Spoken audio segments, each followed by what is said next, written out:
Sup Shredders, my name is Logan aka Spiderhands, and welcome to an SB Reviews, where today we have ourselves an album from an act named Messiah'el Bey titled Jazz Can Heal America's Soul.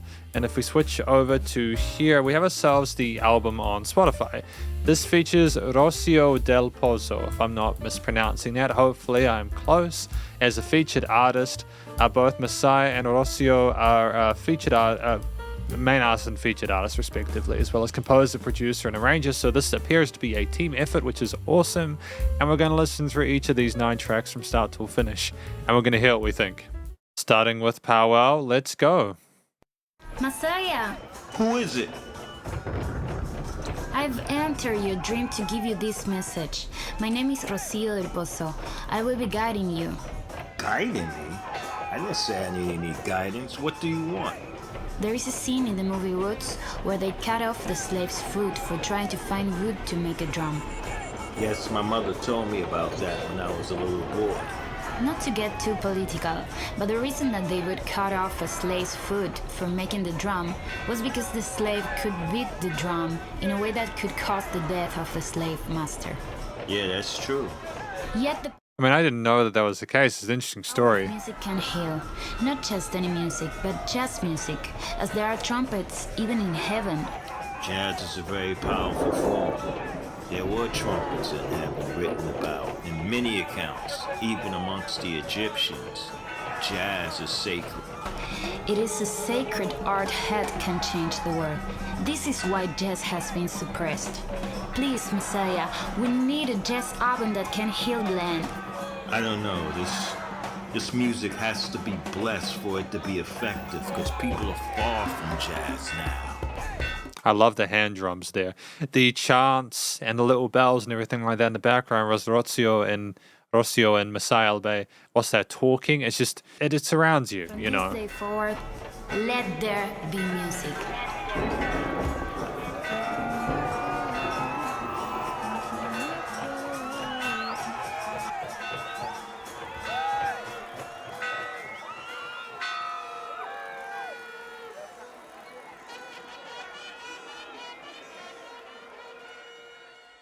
Little brass kind of, I want to say, my brain is saying kazoo. I'm not sure why my brain is saying kazoo to that. But either way, really interesting start to an album. It clearly sets the precedent.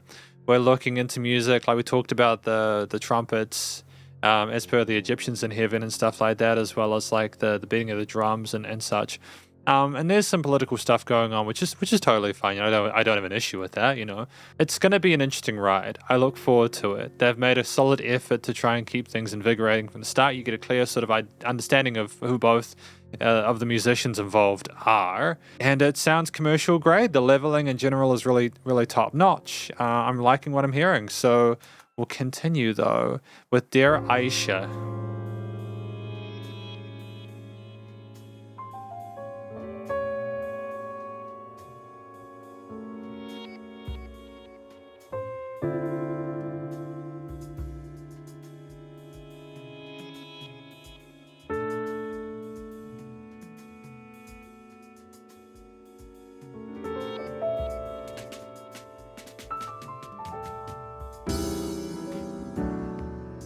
Phenomenal.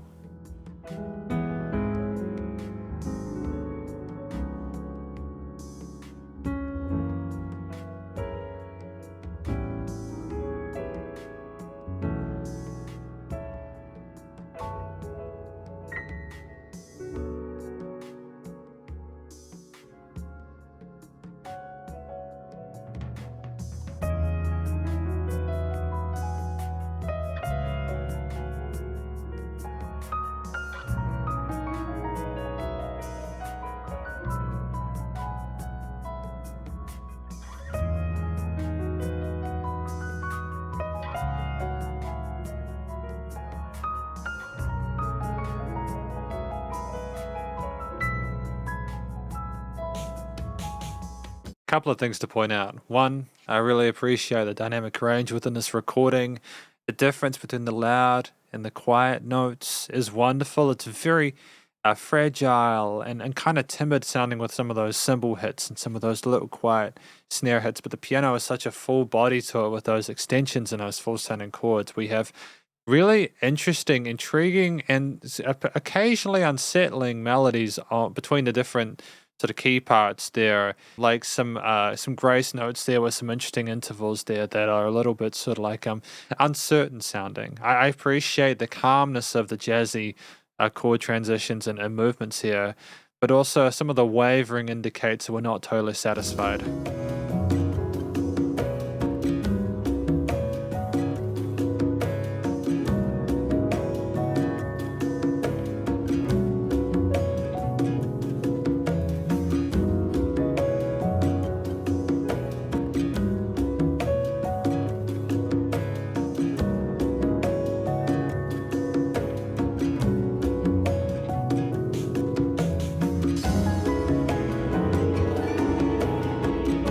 Synths and drums.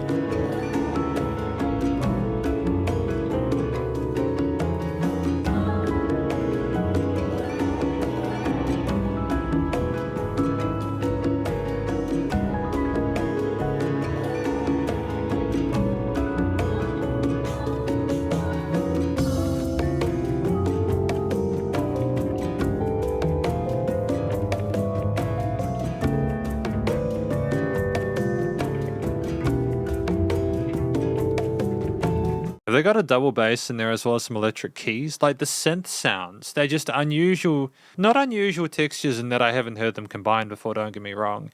It's just that brow we have on the right side, and I know for you it looks like I'm doing the left, but it sounds uncertain, like we're asking a question or something like that. Those little vocal chants as well, occasionally kind of following on from some of the stuff we had in Pow Wow. Yeah, man, it's intriguing.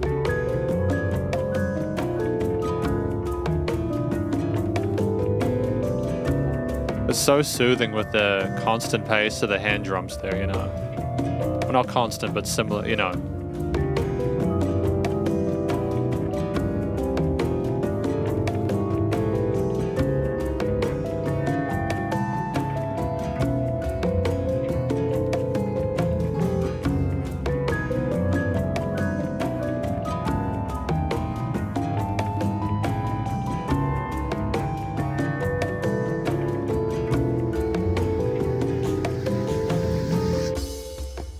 Great use of a riser there, man.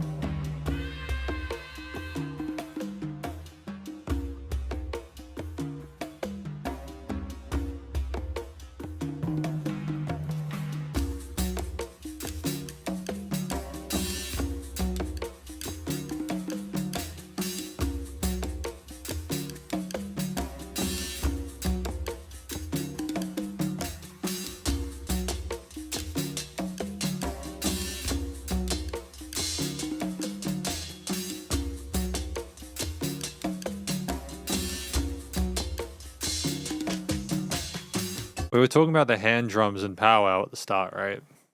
And I am glad that they followed through with that. It was nice to have the lushness of the keys, you know, like the piano lights and the double bass as well earlier. I love the tone of the double bass we had, but also just to focus on the more sort of finger and hand drummer stuff there to provide more of a rhythm or a groove based focus is neat, especially in an instrumental track like this. But back to it.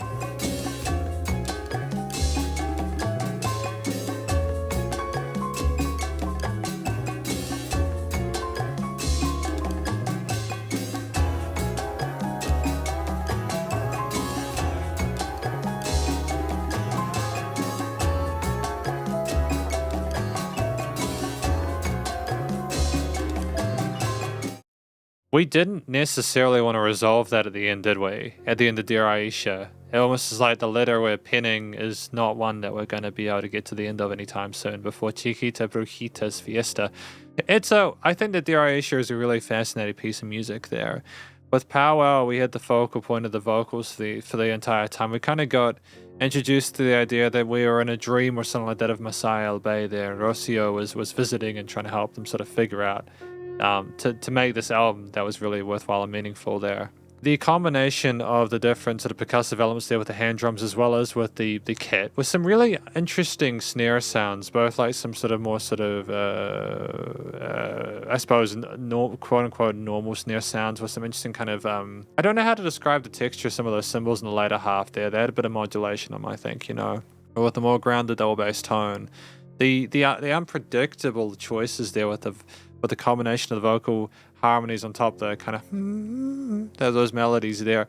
We had a song where it kind of seemed like we're on our way somewhere, like we're on a journey there with how much we didn't want to resolve to a certain note there. It stayed within a similar root note, and there are notes there that were sort of chromatic and outside of the typical sort of scale shapes and modes there. It makes me wonder whether the music we're going to hear later on is going to be more certain about its identity, or whether we're going to be exploring more options to try and sort of like, you know, heal America's soul. But I appreciate we went super jazzy with that one. From what I can see of like the album art there, I think that, you know, we've got Rocio on the side with the hand drums. So maybe that was just them just kind of jamming and figuring out stuff together. But either way, really interesting track. I'm really happy with it. And it shows their ability as performers. Before I assume we have Rocio coming in to do some singing on this third track, Chiquita, Brujita's Fiesta.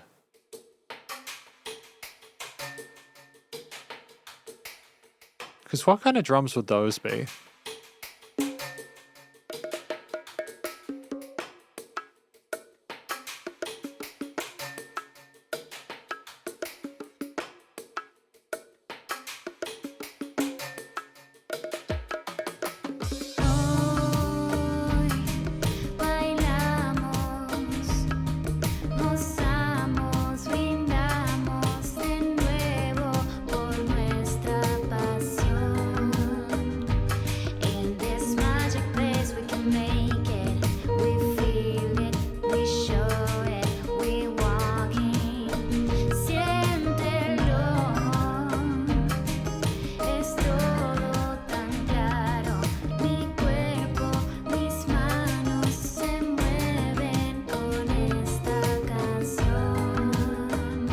I can understand a little bit of Spanish, so we're talking about using our hands and like this Esta Canción is art, this song.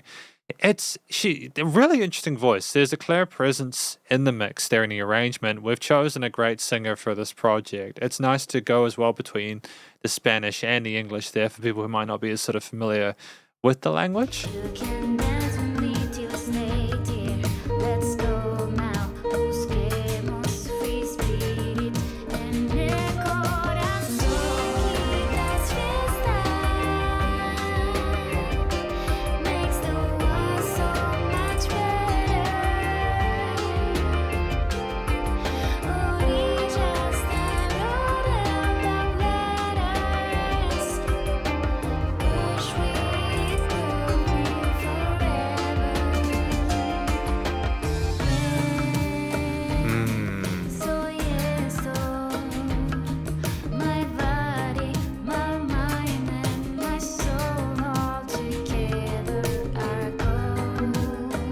I like that parallel major there. We don't just go to the minor chord we're expecting there. We flip it and avert expectations. Really well done from a songwriting perspective.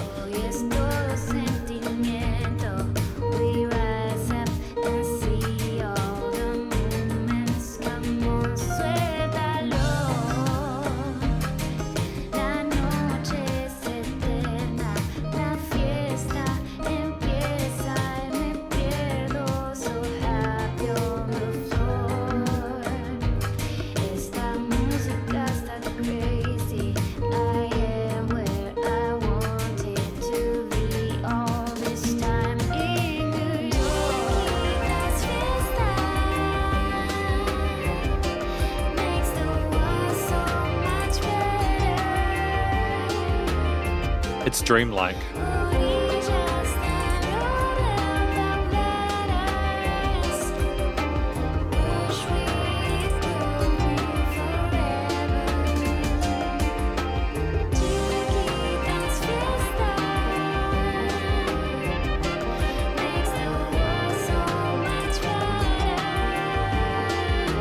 That trumpet on the side there is a fantastic addition.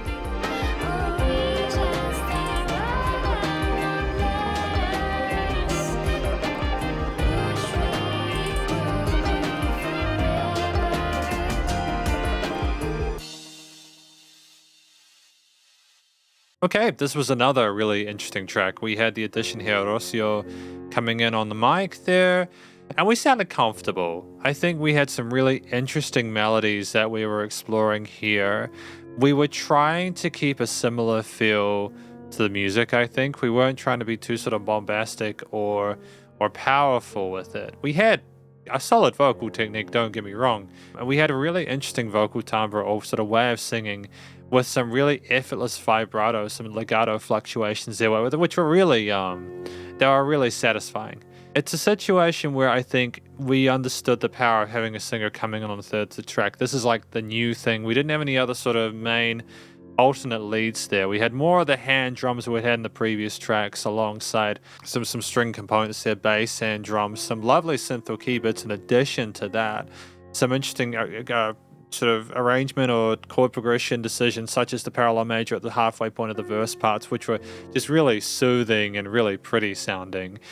And it was nice as well to have that trumpet come in near the end as an extra lead. I know I just said I don't think there were any like main leads. It was clear that Rocio's vocals were the main focal point, the intention there. But to have the trumpet come in on a side there, not on both, but just on one side there, was like, oh, that was a deliberate decision to further develop a doubled chorus section in a way where even if you're kind of vibing with the same story, oh, that's a new thing. Where is that lead going to go? We're not putting it in the center of the stereo field, because if we do that, it's going to distract from the singer. It's smart decision making, and that's not just a songwriting thing, that's also a production thing. The mixing as well as the leveling of things, the gluing of it, whilst maintaining a superb amount of dynamic range. Those jazzy infusions, whilst including the kind of the percussiveness of the drums in a way that it just kind of allows both of them to sort of put their flavors in. It's really dope. I think that this track, just before we move on, was about having this kind of party, this sort of moment together and never wanting it to end, moving together, the music kind of elevating things, living life to the fullest, etc., enjoying the moment. That's what I got from the lyrics throughout this track. So if that's in any way close, I'm thankful for that. I did enjoy listening to it, but we've got Pillow Talk Sutra, track number 4.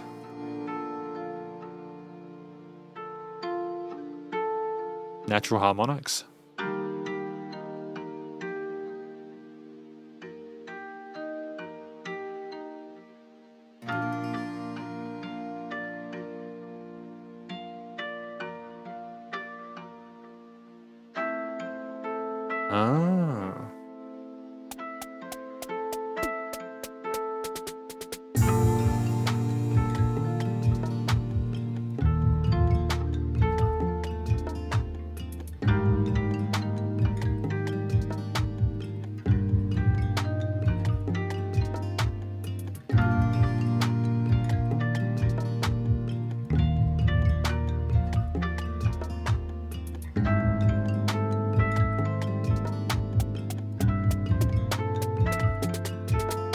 We've got some interesting trappish kind of hip-hop drums with that and then the kind of clicky snares and the subtle kicks there, with lots of other hand drumish elements there, alongside the really sleepy sounding natural harmonics on the guitar riff that open things up. When I hear Pillow Talk Sutra, I can definitely, it sounds like nighttime, and I adore that. I think it's the different tippy taps on the side of the stereo field coupled with the briskness and the sheen of those natural harmonics, but it does sound like the music becomes huge somehow, and I'm still trying to figure that out.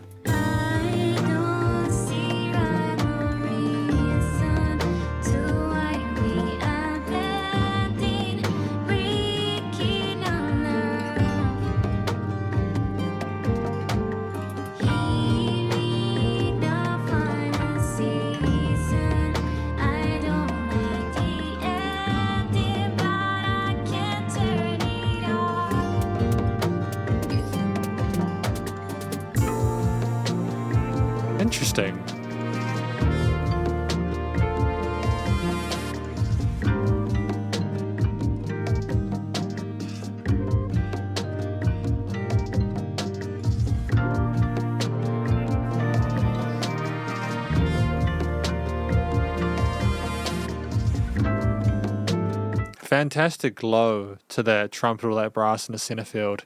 It's in the center now because the vocals aren't there. We're kind of trading leads.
That lead section there on the guitar, it was really kind of fascinating to me because it wasn't trying to be completely legit grounded to the rhythm. Like, it was played well, and I think it was a good take. You can tell they haven't overly quantized the mix in the sense of while things are in time, there's like slight microseconds out on certain elements there. And I kind of dig that. I like that you can hear that they played and keyed the stuff in, that it was an organic recording, that they're allowing it to flow and have a sense of humanity to it, especially when we're discussing something like this.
What is that? What is it about?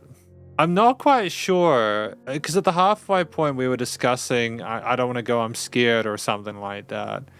And then later on we talk about how we're going to try, if there's words, if I said words, I'm going to take them back. Is the bedtime talk, the pillow talk, the thing where like we're connecting with each other and just trying to sort of like have that moment and allow the sleepiness to be a way for us to kind of like sit together in the darkness and just kind of hash things out? Is it a way of avoiding distractions and just being able to focus on the two? Is that the kind of vibe I'm getting from this? I'm not sure. It's a really vulnerable performance from Rocio here, where there seems to be like, there's like one part where you probably saw me react to it. Not that I try to deliberately do reactions, but there was a note that we chose that was very noticeable. It was a note I wouldn't have necessarily expected, but it was one that nonetheless was like, we have this, and it resolved. Like, Rocio went down from that. But it's like, yeah, it's just nice to take risks. We're clearly aware of what we can get away with and what we maybe can't if we hold on to it for too long. And maybe that kind of edginess or worry about trying to sort of make a misstep is something which we're trying to sort of incorporate into our vocal lines there, which if that is the case, I admire that. You know, a lot of the stuff with jazz and similar types of music, there's a sophistication, but it's typically deliberate. Like, it's meant to invoke a sense of emotional complexity about a subject, or it's trying to add colors into a chord progression or an arrangement or whatever that wouldn't necessarily usually be there, primarily because we're not necessarily trying to be safe regardless of how we sort of try to sort of structure our mode and like sequences and all that. I like the fact that, again, Rocio was the main focal point. It was nice to have the brass the first time by itself, though, and then for Rocio and the brass to come in on a second, and for Rocio to have further up in the upper range to further develop that. We had a nice A-B flow there with a really satisfying iteration and return to those natural harmonic passages there where we had different guitar lines, and I think that the harmonics went up and they stayed down. They kind of separated from each other and then came back together again when they resolved. It's really solid musicianship and songwriting. And I'm not saying that because I feel like I need to. It's really positive. But we got Come Back to Me, track number 5. Hey, I just thought I'd leave you a message. Haven't heard from you in a while. You know, we used to do a lot of things together. And, just kind of, just reflecting and just thinking about you. So if you get this, reach back out. Love to hear from you. I've been waiting for too long, and this life is about now. Come back, please come back to me. Ooh, love, you give me strong illusions. I can make it alone now. Come back, please come back to me. I mean, like, it's just a really stunning transition from that initial phone call, this big bombastic kind of intense riff. You kind of maybe think it's going to be similar to Pillow Talk Sutra because of how subtle things open, but then bam, All these feelings breaking down my heart. Can't sleep at night. I need you in my arms. I feel silly 'cause I hold the past. All my dreams are wild. I'm losing my mind, babe. I've been falling so deep in my heart, but I just wanna try. Ooh, I want you to know that you're the one.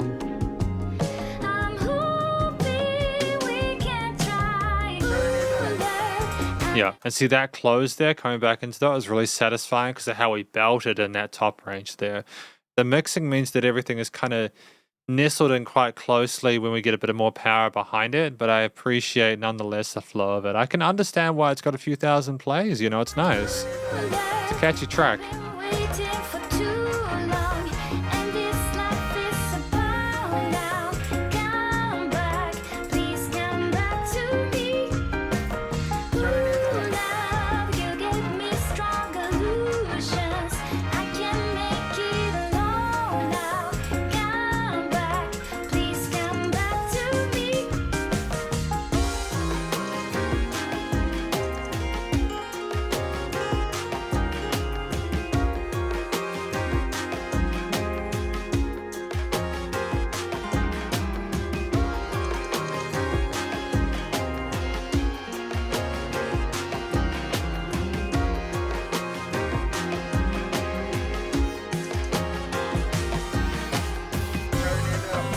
I've been healing with the morning sun, but it's not enough if I don't have your light.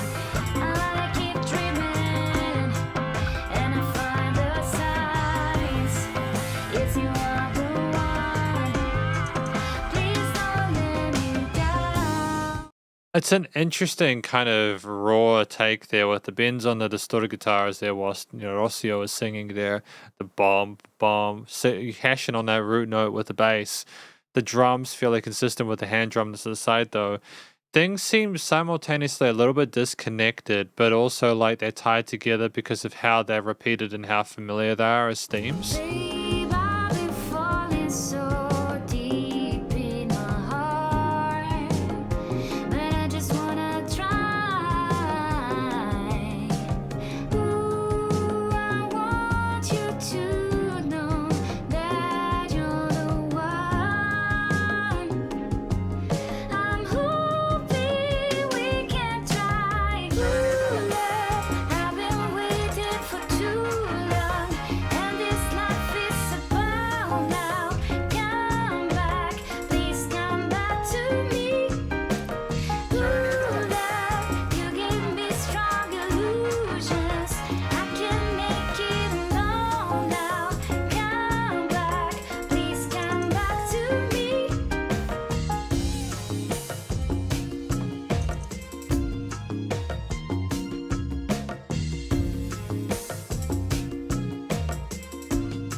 And those little synth leads, the dun dun dun dun, that ascension there is a nice sort of satisfying loop to have over top of the rest of the track, I assume. Vuelve a mí, vuelve a mí. Ay, vuelve, vuelve por favor, que se me parte el corazón y estoy que pierdo la razón. Es que no paro ni un segundo de pensar en tu mirada particular. Me tienes loca de amor, estoy muriendo del dolor. Ey. Vuelve, vuelve, vuelve. Vuelve, vuelve, vuelve, vuelve. No puedo estar más así. Algo se desarma en mí.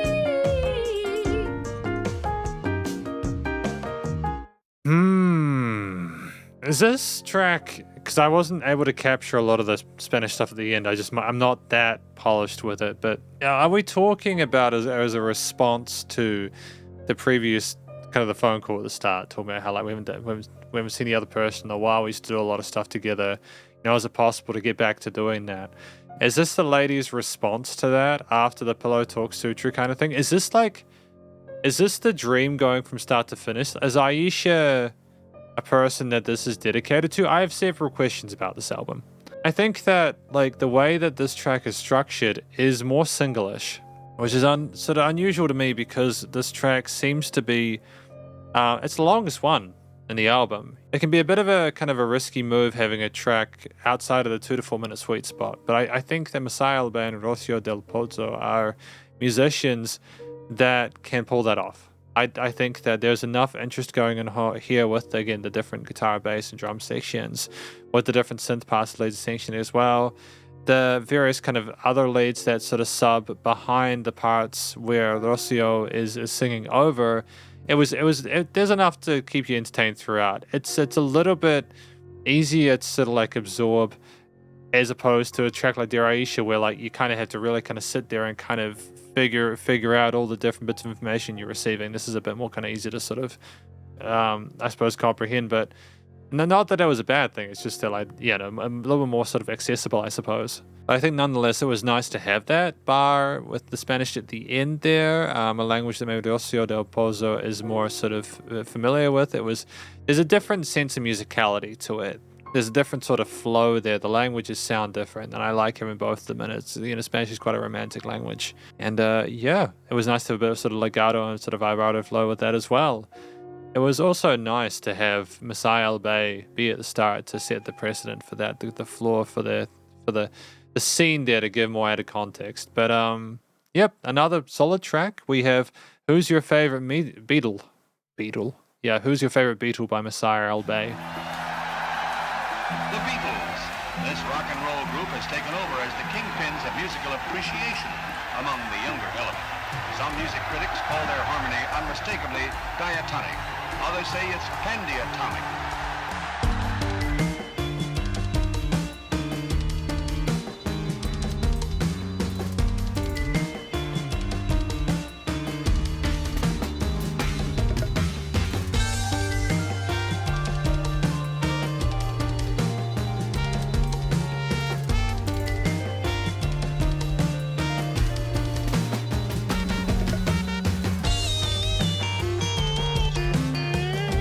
I'm sorry, what kind of tone is that do we have for the guitar? Because that's fascinating. Is that a voice box or something like that?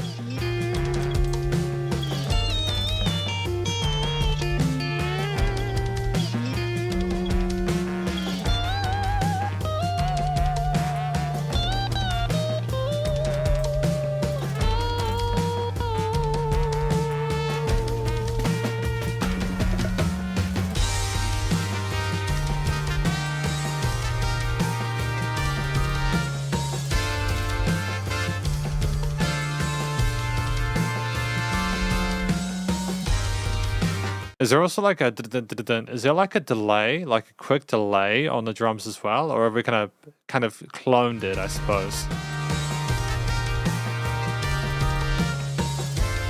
Or are they double kicks?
we doing the double kicks because you have heavy guitar tones there? Is it to kind of contrast against the intensity of those drums or the distorted guitar tones or something like that?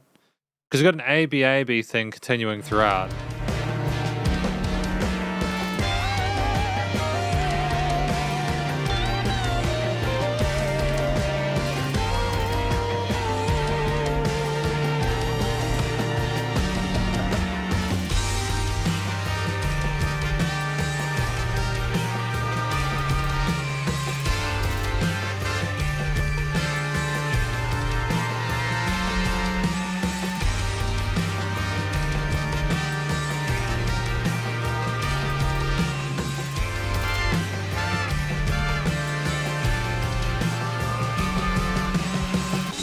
Cranberry sauce.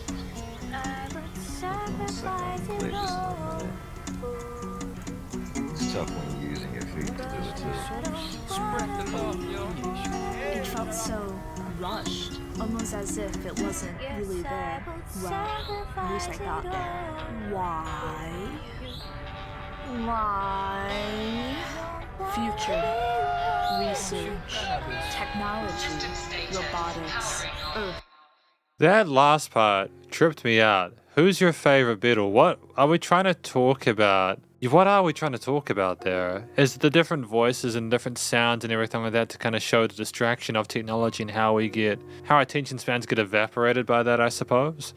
It was kind of hypnotic, the different guitar themes we have with the main leads on top of the bass and the drums with the interesting kind of flurry that we had there, mixed in with the next section where we had brass on the sides and in the middle there, nice and lush. We had still had the hand drums as well, creating an ABAB kind of two-throw thing that I think for the most part worked really well. I was satisfied with the occasional lead voice in there being sort of brought back by more subtle brass, and there was like a nice kind of bell curve or like an oscillation between varied intensities there. We had a complex chord progression and motif there where we had some occasional notes outside of the key signature or scale, but ultimately I think we tried to play nicely with it. We've had a lot of songs within this album where we have things that fight against one another, or we have elements that are deliberately choosing notes outside of the scale or accidentals which would not necessarily work, but Messiah'el Bey and Rocio Del Pozo are good enough to be able to find the one situation where it does. Who is my favorite Beatle though? If I'm honest, I don't know. I don't know who my favorite Beatle is. I don't really like John Lennon. I heard John Lennon wasn't a particularly nice bloke. He did some silly stuff at some stages. Paul McCartney, I don't know. And Ringo, I think he's still going. I don't know enough about the last member. I might have to check out, see what they're like. But who am I to judge, right? No one's perfect. And I don't know, man. But yeah, the fanaticism back then was wild. People were really into the Beatles. It was. I think it was honestly like the closest thing I can compare it is to BTS, the Korean band where everyone is like a favorite member and stuff like that. And whenever they did concerts, people just went nuts for them and stuff like that. That's the most recent thing I can compare it to. But anyways, a Miranda writes Family Affair.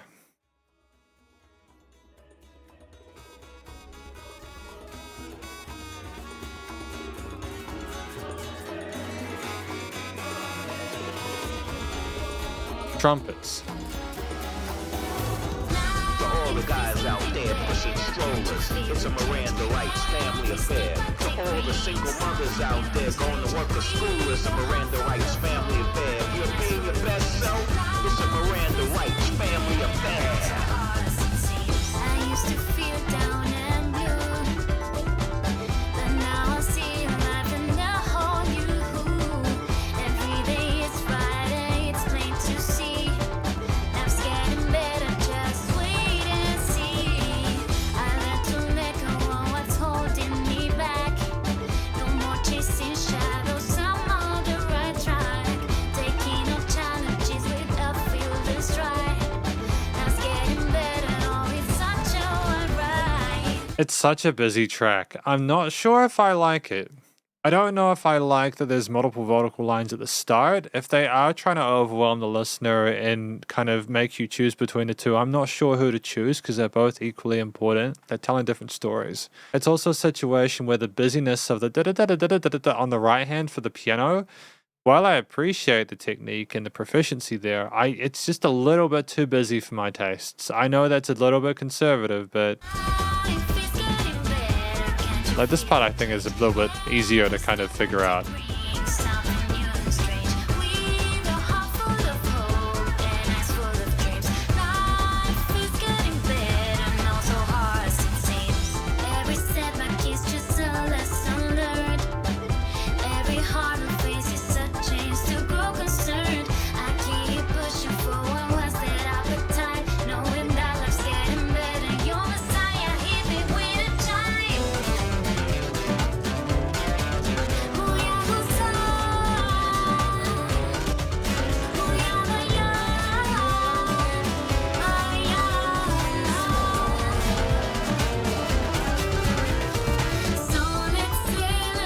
Like it was an interesting, almost discordant. I sound like I'm being really harsh. I think this is the first time I've been unsure of myself with this album so far. I like the heaviness and the harshness of some of those note choices there and how much it kind of like pushes forward and it resolves back nicely after the lead passage there. I don't think I've heard music like this before. I think it's maybe just a new thing.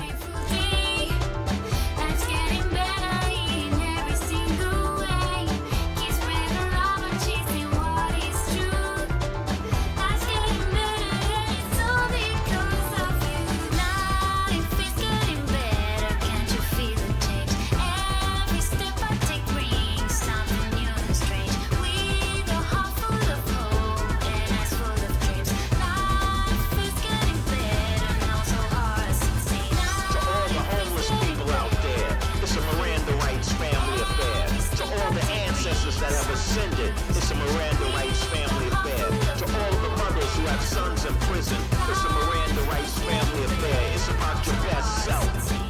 It's real. So I'm going to just quickly Google Miranda rights as I live in New Zealand and I'm not quite sure what the Miranda rights are. So the Miranda rights, you have the right to remain silent. Anything you say can and will be used against you. In the court of law, you have the right to an attorney. So it's letting people know that they need to use their Miranda rights, I suppose.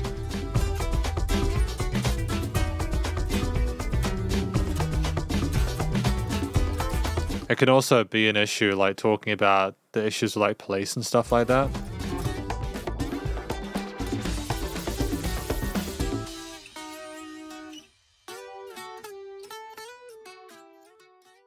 Okay. I get the feeling from Rocio's parts that we're talking about trying to move forward and make things better and trying to focus on the positives of life, so at least in the chorus. But then we're also hearing Messiah'el Bey talk about being aware of your this is a Miranda rights affair. This is to do with the Miranda rights. Homeless people, people with sons who are in prison and stuff like that. I'm wondering if that is the case, where we're trying to sort of. We're like talking about the families involved and they're making decisions to try and move forward in life and be better. It's just about being aware of those issues. I'm not sure. I don't know enough about the situation involved to sort of comment further on it. So I'm being very careful. But I mean, either way, I think I can connect those two different voices. It could be two different perspectives on it and they're kind of trying to coalesce. And if that's the case, then I think that works fine. It's still quite a busy song, and I don't think that's a bad thing. It's nice to have a sense of kind of depth and busyness to it, and when it allows for a superior listening experience. And I think aside from that point at the start, we had those really quick triad broken chord parts on the keys with Rocio's voice, which we then eventually came back off of, to be fair. So we had less of that stuff going on the mid-range so that we could focus on the lyrics a bit more clearly. I think aside from that, what I've mentioned, it's very good. I liked the consistency of the percussion and the grooves there with the drums and the hand drums, which have continued throughout. I think the color and choice of notes within the harmonies is fantastic. The melodies, lead lines, hooks from Rocio are catchy and very easy to remember. and they get stuck in your head, and in that respect it's effective. It's a 3-minute song. It's a nice short track there where you get enough of a vibe of what it's about from both sides within that, with no filler, as well either. I think it's well structured, and I think in that regard I'm mostly happy with this one. The production was pretty solid too, but we have another Brooklyn story in the Middle East.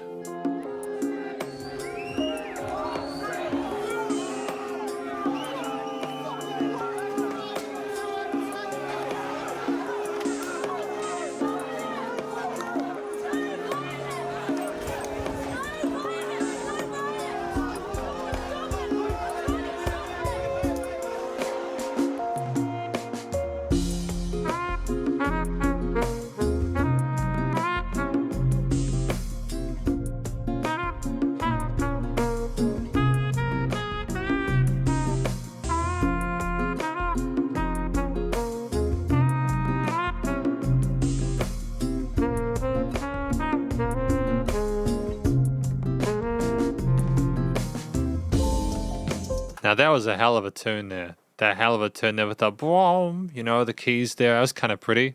That was kind of dope. I liked that. I liked the room for the instruments to kind of boop themselves forward and force themselves into perspective in a way that's still non-confrontational.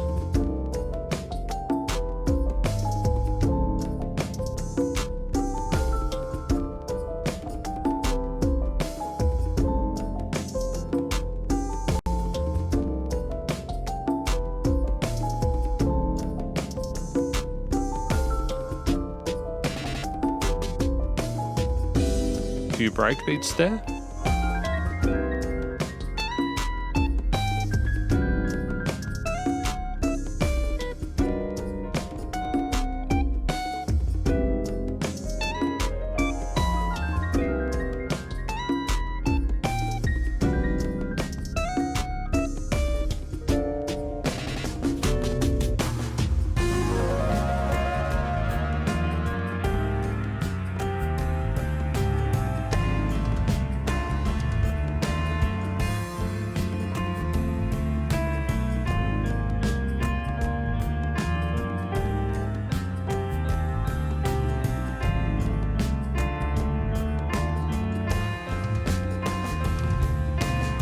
It's also worth noting just how busy this track is with the percussion. There's a lot of sub layers there and 16ths and 8ths and triplets there. I appreciate what we're trying to do. It's just worth noting it is quite busy. But in this situation, I think it works. It's not all up in your kind of grill.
I couldn't quite make out what they were saying at the end there. I either heard Federation or Liberation, another Brooklyn story in the Middle East. I think a lot of that track was sort of to provide a soothing contrast to a lot of the unrest that is just shown within the people chanting at the start of the track on the right side of the stereo field, and then later on, as the piano keys and stuff fade out and we allow ourselves to just have the percussion with the chants over top on both sides of the stereo field, and in the center, we have things kind of build from there.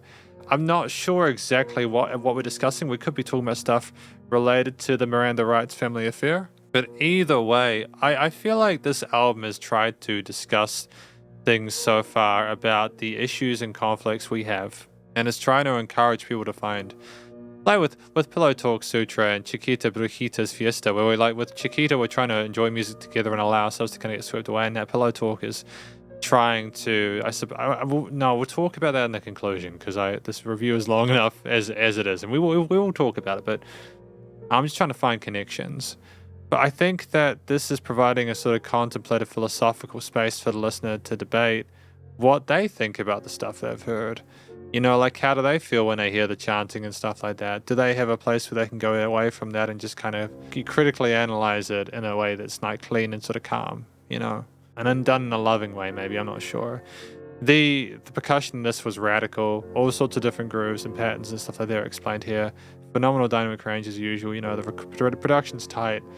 We had some extensions in the chord progression, some interesting piano lines there as well, with the guitar as well, and some interesting, I think we had some brass parts in there, if I'm not mistaken, there, so we've had throughout this album, again, the brass is strong.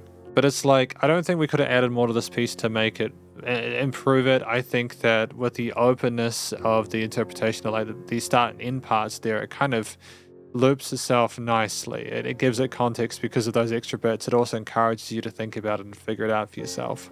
Yeah, I mean, it's tight. We've got It's Alright from, you know, Messiah'el Bey and Rocio Del Pozo. Coming out on this journey with us as we approach the last track called It's Alright.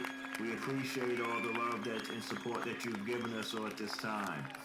So we want to end it up with this nice little vibe session. A 1, 2, a 1, 2, 3, 4.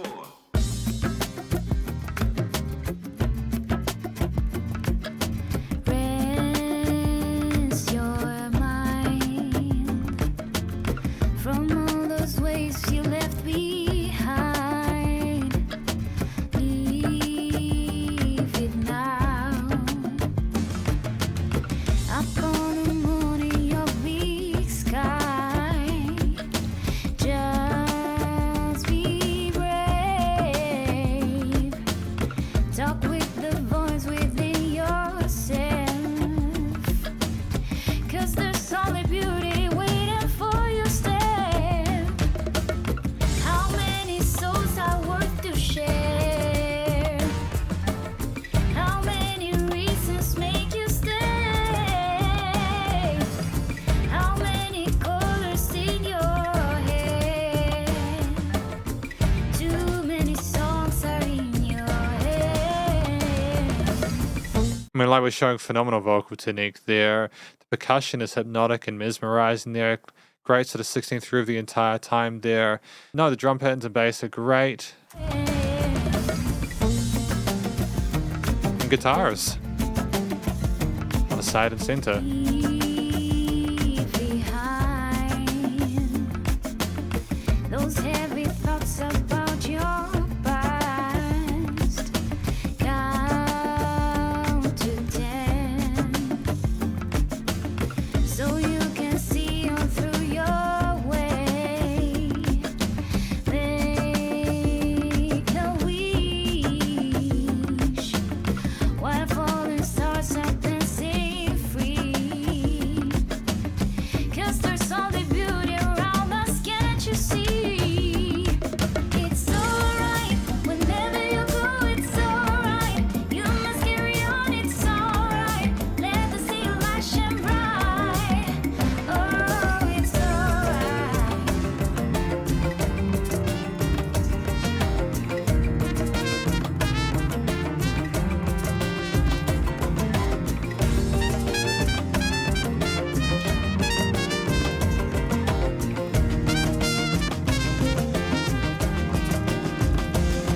kind of surprising to have a focal guitars as a focal point here. I dig it. I like this kind of flamenco kind of vibes there. The tone of them is great, and they couple again really well with the hand drums, the bass and the drums there. The trumpet is an alternate vocal lead in this part. It is dope as well.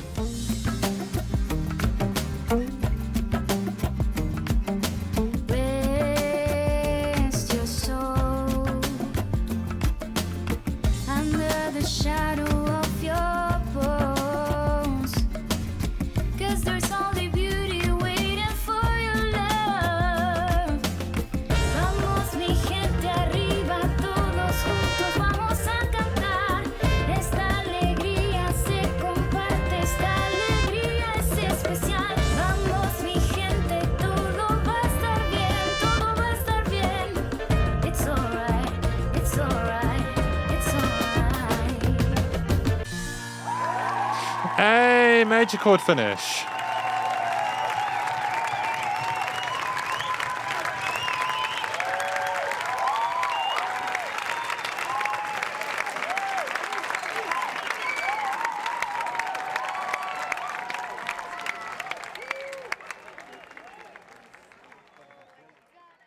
If I'm honest, that sounds like it could have been a live recording.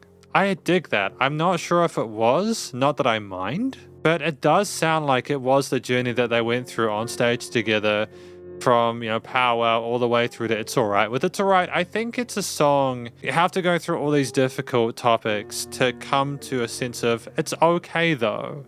Let yourself rest, let yourself be kind to yourself. Things are going to improve, things are going to be beautiful, things are maybe kind of crappy right now, but they'll get better. And the calming, soothing tone of the guitar, the trumpet, the hand drums, the kit, and the snares and stuff like that. The bass, should I say, was wonderful. It was tremendous. I think that it was good to maybe have a bit more of a low-key affair without some of the keys we've had previously. There might have been some keys in here, so maybe some synth or or even organish kind of stuff. But either way, that was just so satisfying when we strummed that chord and the crowd started clapping. It was so immersive. The song itself, yeah, I understand what it's about. It's a bit more accessible lyrically to some of the other tracks on this, but I don't mind. I think it's nice to finish on something like that, especially if you're already feeling kind of overwhelmed by some of the subject matter or some of the music, to have a place where it's like, oh, we're at the end of the album though.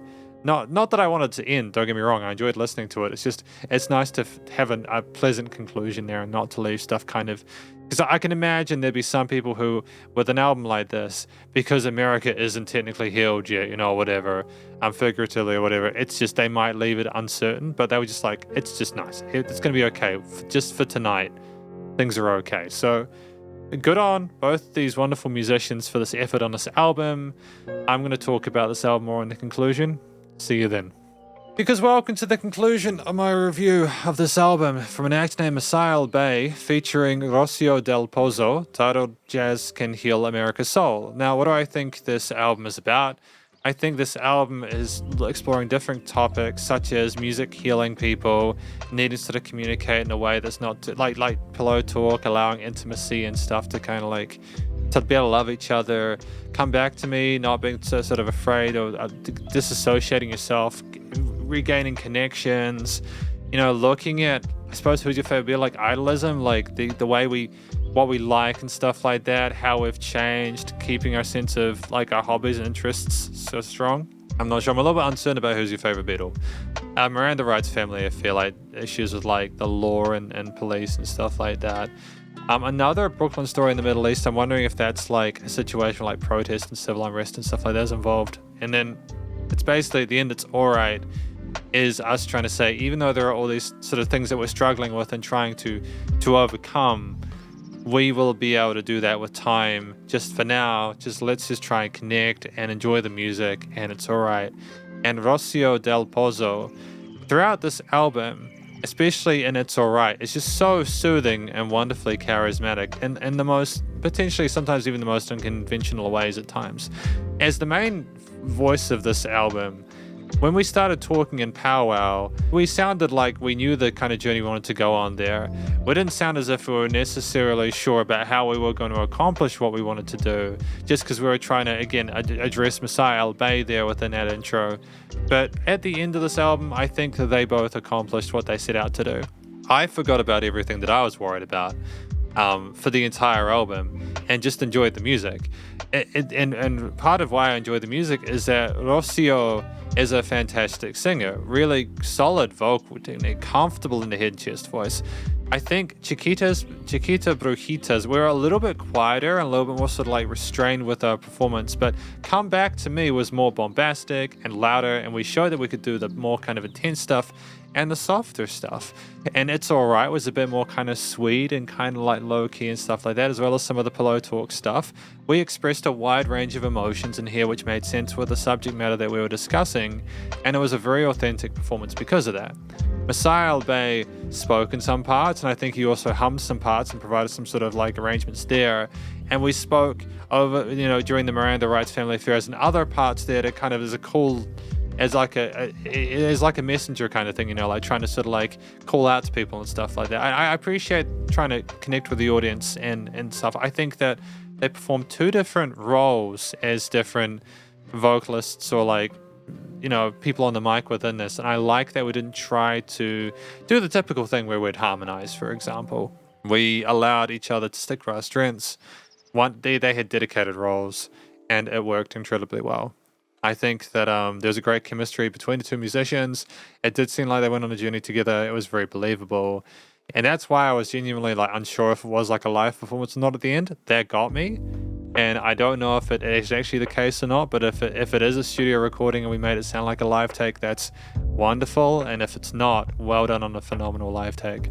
The songs themselves are typically between 3 to 5 minutes, with the exception of Pow Wow, which is more of a sort of a talky talk one where we kind of instantiate the purpose of the album itself. And I think that the journey we went on throughout it was very satisfactory.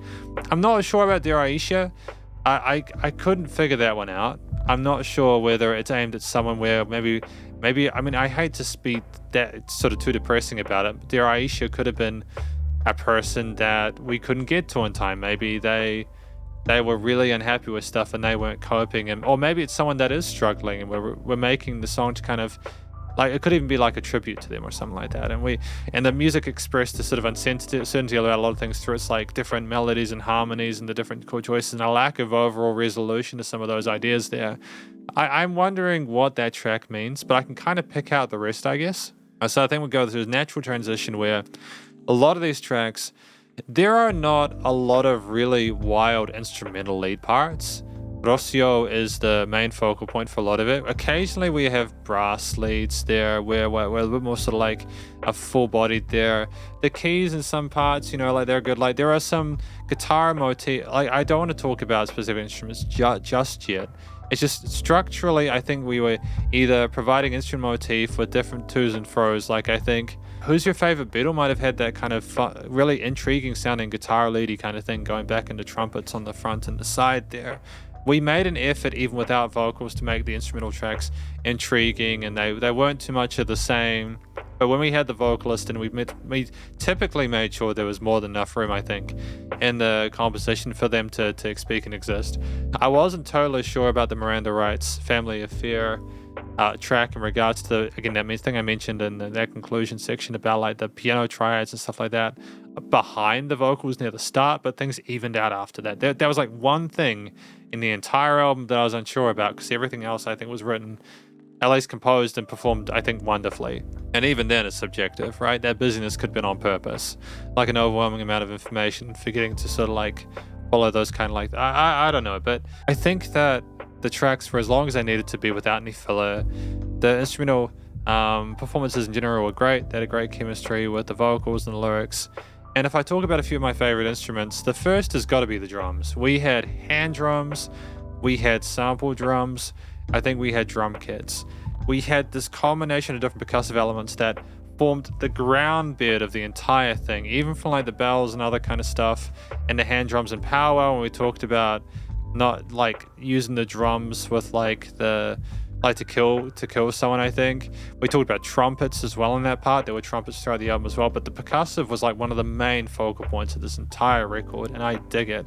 I loved the complete control of the instrument, the wide varied use of countless different grooves and patterns with the hand drums with eighth, quarters, triplets, and 16th, and even more than that established there. It's not that we had a crazy amount of different techniques, but it was like the precision of those implementations of those core fundamentals across those instruments made it for a really intriguing track, and I'm really happy with the way that they are performed there. If we did not have those percussive layers in their various shapes and standards, I don't think this album would have been as interesting or as effective. There is something about the hand drums that kind of offers a very sort of humbling, kind of like a grounding experience as a listener there. It's kind of soft and soothing. It kind of makes it feel kind of warm and fuzzy with this kind of, you know, with the kind of hip hop kind of trappy kind of like hi-hats and the kicks and clicks and snares and stuff like that, they work, and I enjoyed that. But having the more acoustic elements as well kind of evened it out, especially when it had a lot of really kind of warm elements within the track, like the strummed guitars and such. It's nice to have those bits kind of intertwine and intermingle in a way that sounds as if it has a decent amount of like synergy stylistically and performatively. But the guitar parts there were occasional.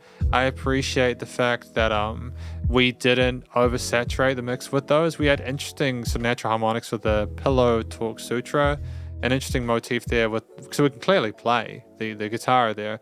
We didn't overcompensate. There was strumming and occasional picking, but it was a support instrument. I don't think this album would have benefited from guitar solos, so well done on that front. I just think it would have been too busy. The use of different sort of seventh chords and extensions within that were great as well. We had a great amount. It was very affecting. There was a nice amount of dynamic range to that performance as well. In addition to the double bass that we had in some tracks there, I thought that was really full sounding as well. I think we might have also had some electric bass occasionally in some of the bigger, sort of more intense tracks, but like either way, it's fine. It's just the tone of the double bass is to die for, man. It's dreamlike, and I love that it was so loyal and supportive of some of those triads and stuff like that. It didn't go on a massive sort of like tangent. It was so full-bodied, and it had a great sense of vigor about it.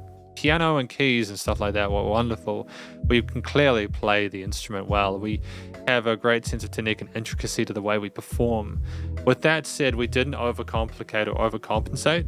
Dear Aisha was very busy, and there were a lot of notes in there that illustrated that we could definitely play the piano. We managed to find that fine invisible line between too much and too little. We were edging on that. We didn't quite get across the line. I have to show some respect for that, because I think if we'd had more, like we had clashiness for the sake of clashiness or uncertainty, but it wasn't too severe or anything like that. We were also very gentle about it at the same time. We had an interesting sort of situation in general with the tracks where we tried, the piano didn't just stay within the traditional like scales and modes and stuff like that. It decided to move beyond that and allow itself some sort of chromatics, and that made for unpredictability. But when you combine that with the diversity and intensity of the various rhythmic grooves there, and the relative accessibility and flexibility of the bass and guitar parts, you have our composition which is well balanced. And I think any synth parts that were there were nice and supportive in that mid to high range there, with a lovely resonance there that accentuated the chord triads neatly. The trumpets that were there, we didn't have any crazy trumpet solos, but those notes we played there, again, very loyal, either loyal to the triads and progressions, or we played within the scales and modes very well. They were very friendly sounding and warm, whether on the sides, making a big sort of like movement on the left and right, or in the center there. It was wonderful. I liked how they were layered by themselves first, and then with Rocio and Pillow Talk Sutra. I think that was great kind of A and B response to their development. And there's also another track, I think, in Chiquita, Brujita, where like we had the trumpet coming on the side of the end part as well for an extra bit of lead development in the final chorus. Really well thought out. The themes of these tracks were varied. I'm not going to go into them all because they're just so different. I talked about them in the individual sort of like track conclusions, but overall, this was jazz. But it's not jazz as I expected it. I expected it to be a lot, because I'm still learning about jazz even after doing all these music reviews and stuff like that. I understand the fundamentals. I wasn't expecting like the electronic trap elements and stuff like that. I think that's one of the biggest takeaways, is that I think Messiah'el Bey has a direction they want to go in. They could have used sort of more kind of like old school elements, like an actual like acoustic drum kit with like defined kind of rides and like brushes and stuff like that. And I think there were some like parts with that, but they tried to add some more modern elements to kind of spruce and vibe it up. I adore that. I really appreciate the fact that we tried to do something different with the genre.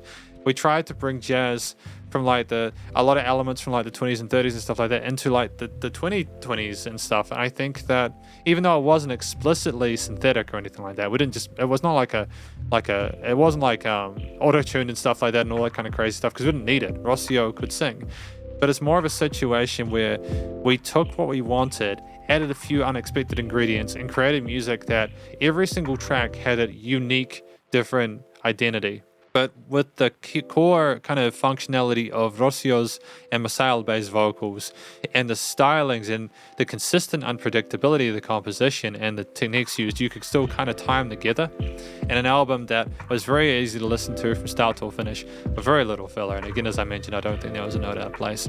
The themes were satisfying. I'm pretty sure Chiquita Brujita's Fiesta was my favorite, alongside It's Alright. I think I love that chord at the end of It's Alright. It was just such a satisfying way to finish, man. It was such a wonderful, wholesome way to finish it. I like the challenge, but sometimes those resolutions are dope.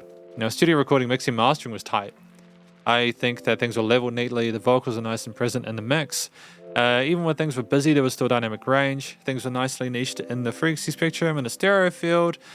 There were tracks like Pillow Talk Sutra, where we had the harmonics, but all these different percussive parts that were split around the stereo field. So the track sounded massive, even though there was not a massive amount of stuff going. It had size, and it was very mature in regards to the studio post-production there. They clearly know what they're doing. It was nice to know that pumping, so the bus compression limiting was handled. And again, I'm just thankful that Rocio could sing, because we didn't need to do any extra kind of adjustments to the vocals to make them work. It was a nice organic performance, and you could tell it was from the heart. But that is effectively my review of this album from an act named Messiah'el Bey, featuring Rocio Del Pozo, titled Jazz Can Heal America's Soul. And hopefully you enjoyed it. If you did, please do go show us some love via their various social medias and Spotify page, and stay cool, stay safe, and please remember to support your local musicians and artists at this point in time, as they need the help more than ever with all the crazy stuff going on in the world.